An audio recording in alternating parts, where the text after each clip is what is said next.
بسم اللہ الرحمن الرحیم۔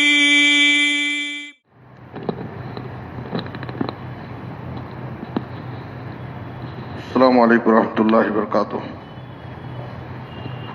بسم اللہ الرحمن الرحیم۔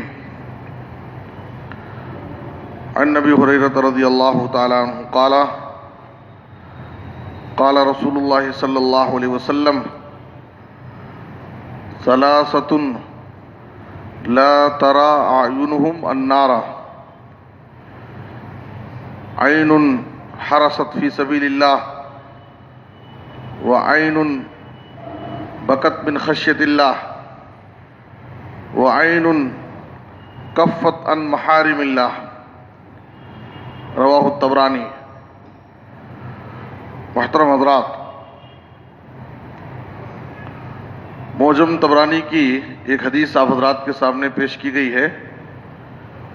اس حدیث کو امام البانی رحمہ اللہ نے صحیحہ میں اور صحیح الترغیب میں صحیح قرار دیا ہے۔ آپ صلی اللہ علیہ وسلم نے اس حدیث کے اندر تین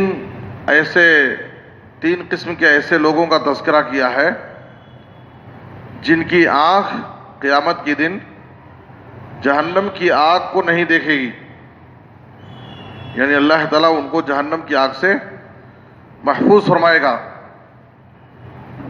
آپ صلی اللہ علیہ وسلم نے کہا، پہلا وہ شخص عین، وہ آنکھ حرست فی سبیل اللہ، جو اللہ کی راہ میں پہرہ داری کرتے ہوئے، نگرانی کرتے ہوئے وہ شب داری کی ہو۔ اور دوسرے عین بکت من خشیت اللہ، وہ آنکھ جو اللہ کے خوف سے آنسو بہائے۔ اور تیسرے وہ عین کفت عن محارم اللہ، بعض روایتوں میں غزت عن محارم اللہ۔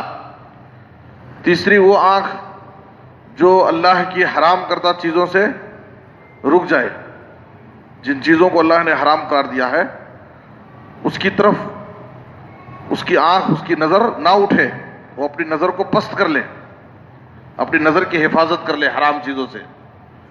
تو ایسی آنکھ پر بھی اللہ تعالیٰ جہنم کی آگ کو حرام قرار دے گا۔ اللہ کی راہ میں پہرے داری کرنا یہ بڑا فضیلت والا عمل ہے۔ جب اسلام اور کفر کی جنگ چل رہی ہو تو مسلم فوج جہاں پر خیمہ زن ہوتی ہے تو مسلم فوج کی رکھوالی کے لیے، نگہبانی کے لیے کچھ لوگوں کو نگرانی کی ضرورت پڑتی ہے، تاکہ اچانک دشمنوں کی طرف سے کوئی فوجی دستہ ان پر حملہ نہ کر دے غفلت میں، یا یہ کہ مطلق طور پر سرحدوں پر کچھ لوگوں کو رکھا جاتا ہے نگہبانی کے لیے، تاکہ کوئی اسلامی مملکت میں، مسلمانوں کی بستی میں اچانک کوئی دشمنوں کی فوج داخل نہ ہو جائے اور مسلمانوں پر بے خبری میں حملہ کر دے۔ تو سرحدوں پر جو لوگ نگہبانی کا کام کرتے ہیں، پہرے داری کرتے ہیں، ان کی بڑی فضیلت۔ آپ صلی اللہ علیہ وسلم نے ایک حدیث کے اندر فرمایا، صحیح مسلم کی حدیث میں، رباط یوم و لیلۃ خیر من صیام شہر و قیام۔ ایک دن اور ایک رات اللہ کی راہ میں سرحدوں پر پہرے داری کرنا، نگہبانی کرنا، یہ ایک مہینے کے نفل روزے اور تہجد سے بہتر ہے۔ ایک مہینہ نفل روزہ رکھنے کا ثواب اور ایک مہینے کے تہجد کا ثواب ایک دن اور ایک رات سرحد پر پہرے داری کرنے کا ثواب ہے۔ اور آپ صلی اللہ علیہ وسلم نے کہا کہ اگر سرحد پر پہرے داری کرتے ہوئے اسی حال میں اس کی اگر موت ہو گئی تو جو عمل وہ کر رہا تھا اس کا وہ ثواب جاری رہے گا، اور اس کو قبر کے فتنے سے اس کو بچا لیا جائے گا۔ اور ایک حدیث کے اندر آپ صلی اللہ علیہ وسلم نے کہا کہ رباط یوم فی سبیل اللہ خیر من الف یوم فیما سواہ من المنازل۔ ایک دن اگر کوئی شخص سرحد پر پہرے داری اور نگہبانی کرتا ہے تو یہ اس ایک دن کا اجر و ثواب دوسرے مقامات کے 1000 دن سے بہتر ہے۔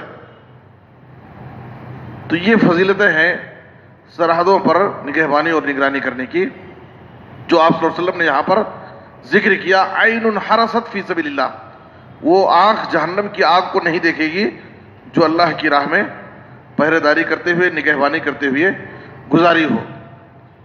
اور اسی طریقے سے اللہ کے خوف سے جس آنکھ سے آنسو بہے، وہ آنکھ بھی بڑی محترم ہے، اور اس آنکھ پر اللہ رب العالمین نے جہنم کی آگ کو حرام قرار دیا ہے، اور اس کی بھی بڑی فضیلتیں ہیں. احادیث کے اندر آپ صلی اللہ علیہ وسلم نے کہا لا یلج النار رجل بکا من خشیۃ اللہ حتی یعود اللبن فی الزرع. ترمذی کی حدیث میں کہ وہ آدمی جہنم کی آگ میں ہرگز داخل نہیں ہوگا جو اللہ کے خوف سے آنسو بہاتا ہے، اللہ کے خوف سے، اللہ کے عذاب اور سزاؤں کے ڈر سے رونے والا، آنسو بہانے والا.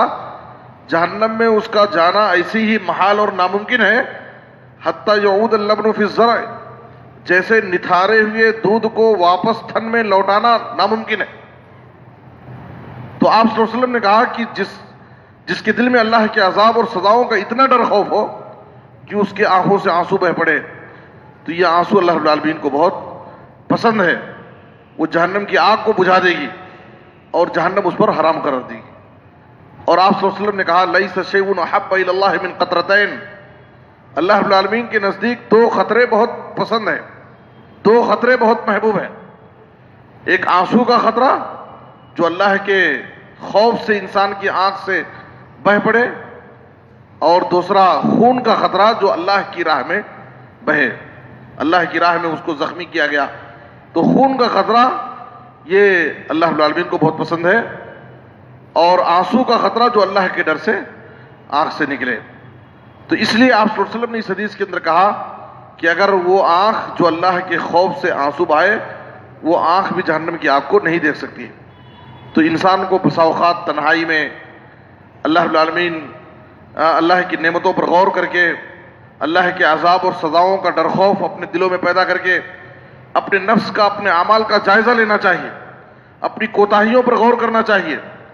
تو انسان جب اللہ کے عذاب اور سزاؤں کو سوچے گا اور اپنی کوتاہیوں پر غور کرے گا تو اس کے دل میں نرمی پیدا ہوگی، اور اس کا اظہار اس کی آنکھوں سے ہوگا، اس کی آنکھوں سے آنسو کا خطرہ نکلے گا، جس کی وجہ سے جہنم کی آگ سے وہ شخص بچا لیا جائے گا.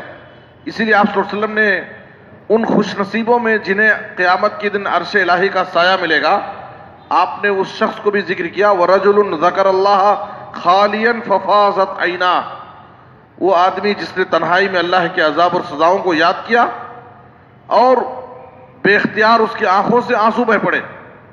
تو ایسے خوش نصیب کو بھی اللہ تعالیٰ قیامت کے دن عرش کا سایہ نصیب کرے گا. تو اس لیے ہمیں چاہیے کہ ہم تنہائیوں میں اپنے نفس کا محاسبہ کریں، جائزہ لیں، اپنی کوتاہیوں کو یاد کریں، اور اللہ رب العالمین کے عذاب اور سزاؤں کو یاد کریں، تاکہ ان خوش نصیبوں میں ہمارا شمار ہو.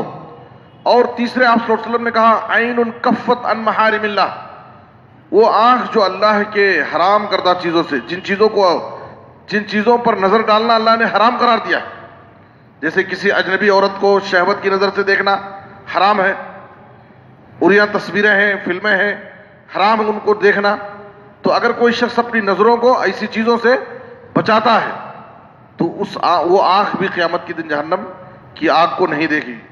تو اس لیے انسان کو چاہیے کہ اللہ رب العالمین کی طرف سے آنکھ یہ امانت ہے. الم نجعل لہ عینین ولسانا وشفتین، آنکھ، یہ دو آنکھیں جو اللہ نے ہم کو دی ہے، یہ امانت ہے اللہ کی طرف سے، یہ اللہ کی بہت بڑی نعمت ہے. اس کا صحیح استعمال ہونا چاہیے، اس کی حفاظت ہونا چاہیے حرام چیز سے، ورنہ کل قیامت کے دن ان اعضاء کے بارے میں، ان نعمتوں کے بارے میں ہم سے سوال کیا جائے گا کہ ہم نے ان آنکھوں کا کہاں استعمال کیا، اپنی نظروں سے کیا دیکھا، کانوں سے کیا سنا، ایک ایک عضو سے متعلق ہم سے سوال ہوگا. اس لیے ہمیں چاہیے کہ ہم اپنی ان اعضاء کا صحیح استعمال کریں اور حرام چیزوں سے اپنے آپ کو بچائیں. اللہ سے دعا ہے کہ اللہ تعالیٰ ہمیں ان خوش نصیبوں میں شامل فرمائے اور اللہ سے ڈر کر زندگی گزارنے کی اللہ ہم سب کو توفیق دے. آمین. تقبل یا رب العالمین. وصلی اللہ علی نبینا محمد و آلہ وصحبہ اجمعین.